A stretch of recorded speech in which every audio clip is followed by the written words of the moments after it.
Jangan lupa subscribe, like, komen, dan share YouTube TVRI Bengkulu. Dan nyalakan loncengnya ya. Selamat sore pemirsa, apa kabar Anda? Semoga selalu sehat dan dapat melaksanakan kegiatan sebagaimana mestinya. Senang sekali pemirsa kembali berjumpa dengan Anda bersama saya, Syifa Nabila di Berendo, Ruang Konsultasi. Pemirsa, media sosial sudah menjadi bagian penting dari kehidupan sehari-hari. Dari berbagi informasi, hiburan, hingga berinteraksi dengan orang lain.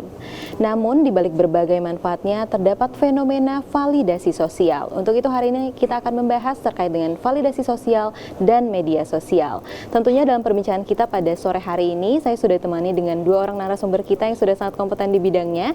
Dua orang psikolog klinis. Yang pertama ada Mbak Yunda Natalia, Master Psikologi. Selamat sore Mbak. Sore. Gimana kabarnya?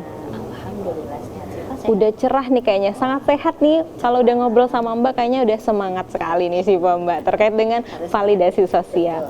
Oke. Yang kedua pemirsa, kita sudah ditemani dengan Mbak Atina Okta Fadilah, Master Psikologi. Selamat sore Mbak. Sore Mbak Syifa. Gimana kabarnya? Insya Allah sehat ya. Sehat. Meskipun agak bindeng dikit karena cuaca ya. Tapi kayaknya nggak kalah semangat sama Mbak Yunda ya tentunya untuk memberikan edukasi ya. Oke. Baik pemirsa, tentunya akan kita mulai perbincangan kita terkait dengan validasi sosial dan media sosial. Namun sebelumnya akan saya ingatkan bagi pemirsa yang ingin bertanya bisa melalui WhatsApp interaktif kami di 0811 10 13 210. Langsung aja kita mulai terkait dengan validasi sosial. Siapa mulai dari Mbak Yunda terlebih dahulu. Terkait dengan validasi sosial mungkin terminologinya masih agak sulit nih Mbak. Masih ada pemirsa di rumah yang mungkin bingung, apa sih sebenarnya validasi sosial dan media sosial? Apa keterkaitannya dan definisi umumnya apa sih Mbak sebenarnya? Ya, kalau secara sederhananya ya, validasi itu adalah satu hal yang memang kebutuhan kita untuk diterima, dihargai gitu ya, untuk bisa dilihat oleh orang lain gitu secara sosial. Kalau tadi kita bicara terkait dengan validasi sosial, kemudian hubungannya gimana nih dengan sosial media? Nah, sosial media itu menjadi wadah untuk kita menunjukkan diri kita untuk diakui oleh lingkungan sosial, baik itu sosial secara nyata ya atau secara dari dunia maya itu sendiri. Oke, kenapa sih Mbak sebenarnya media sosial yang menjadi wadah yang utamanya adalah media sosial untuk menjadi wadah validasi sosial bagi orang-orang? Yang biasanya melakukan validasi sosial ini biasanya kalau nggak Gen Z, milenial ya Mbak ya, soalnya ada hubungan juga apa dengan generasi-generasi tersebut? Iya, kenapa Gen Z begitu bisa dikatakan aktif ya? Mungkin yang paling aktif untuk menggunakan media sosial karena memang di zamannya mereka perkembangan teknologi itu sangat pesat gitu. Nah, media sosial juga perkembangannya sangat pesat. Kalau zaman dulu mungkin kalau orang untuk berinteraksi secara media sosial itu kalau di zaman dulu banget gitu ya, mulai ada media sosial itu Friendster mungkin. Ada yang kan zaman dulu banget juga ya, Pet. Oh iya, Pet. Oh, itu udah zaman dulu ya. Iya ya. Untuk ininya juga kalau zaman dulu tuh ada MIRC. Tahu nggak? Belum pernah dengar sih Mbak Syifa. Zaman dulu tuh seperti itu. Jadi interaksinya secara dunia maya tuh lewat sana gitu. Semakin berkembang sekarang kan udah sangat banyak sekali, yang paling mungkin yang cukup populer sekarang Facebook, TikTok, Instagram gitu. Nah, itu kenapa menjadi wadah? Karena memang media sosial itu kan sangat mudah diakses. Apa sih yang dibutuhkan untuk media sosial? Handphone, jaringan, udah kita sudah bisa terkoneksi dengan orang lain gitu. Kalau kita bicara terkait dengan validasi tadi, kemungkinan atau kans kita untuk terkoneksi, dilihat oleh orang lain itu ya via media sosial itu. Oke. Sangat luas kan jangkauannya. Yang pertama berarti karena kemudahannya ya Mbak ya, sangat mudah untuk diakses dan bisa dilihat oleh semua orang. Nah, kalau dari Mbak Atina nih, tentunya validasi ini kayaknya dikaitkan dengan hal-hal yang buruk banget nih Mbak. Apa sebenarnya validasi sosial ini ada baiknya juga sebenarnya, dan gimana sih kita mengontrol hal-hal tersebut? Oke, bagus ya Mbak Yunda, sudut pandangnya. Apakah ini tuh hal yang buruk atau sebenarnya ada suatu positifnya gitu.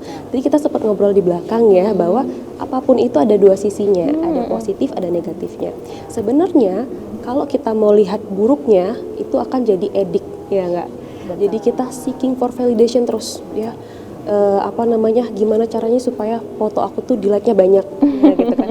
Pakai filter lah, edit Remini lah, sampai 3 kali diedit gitu kan, supaya mulus dan lain sebagainya. Itu yang negatifnya. Tapi yang positifnya apa?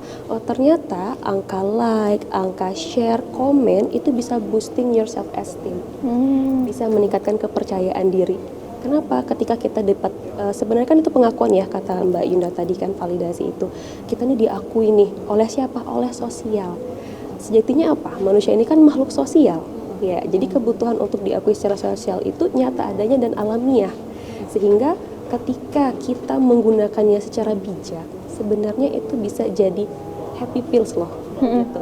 Untuk meningkatkan self esteemnya. Awareness juga bisa gitu kan, kalau kita ngambilnya itu secara bijaksana. Misalnya komentar nih, nggak cuma positif, ada juga yang negatif. Hate comment ya Mbak ya.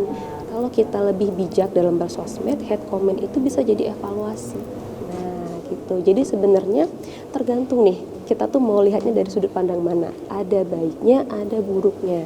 Yang jelas semua yang berlebihan itu tidak baik. Oke, tentunya ternyata ada baiknya juga ya Mbak ya, tapi gimana kita mengontrol hal tersebut juga sangat mempengaruhi gimana akibat ke depannya. Nah tadi sempat disebutkan bahwa ada like, comment, dan juga biasanya kalau di YouTube disebut juga like, comment, and subscribe ya, bener. harus like, comment, and subscribe YouTube ini deh misalnya. Nah sebenarnya gimana sih mekanisme otak kita pada saat adanya likes, comment yang masuk kayak banyak gitu Mbak? Apakah langsung hormonnya langsung bener-bener nge-boost naik kayak serotonin kayak gitu, gimana Mbak? Iya, jadi kan itu langsung respon instan ya. Kita posting 5 detik kemudian ada yang ting ting ting ting gitu kan, ada yang like. Tapi itu bikin bahagia loh Mbak ya. Iya. Boost endorfin. Iya, Endorfinnya ya. Cuman itu tadi karena ada beberapa yang menggunakan itu gitu kan. Kadang mereka sampai lupa sama otentiknya diri sendiri. Yang apa? Foto postingannya dengan yang aslinya berbeda gitu Kayak kan. lagu nih, Kayak kayak gitu lagu. kan ya. Jadi ya benar-benar memang instan responnya itu kan. Kita nggak perlu nunggu waktu yang lama loh ketika posting di sosmed ya. Apalagi kayak misalnya TikTok. TikTok tuh nggak perlu berteman kan, kita mau berkomentar, kita mau nge-like langsung ting ting ting ting ting gitu. Jadi ya benar, mungkin endorfinnya naik, serotoninnya naik gitu kan, jadi semangat gitu. Jadi posting gitu.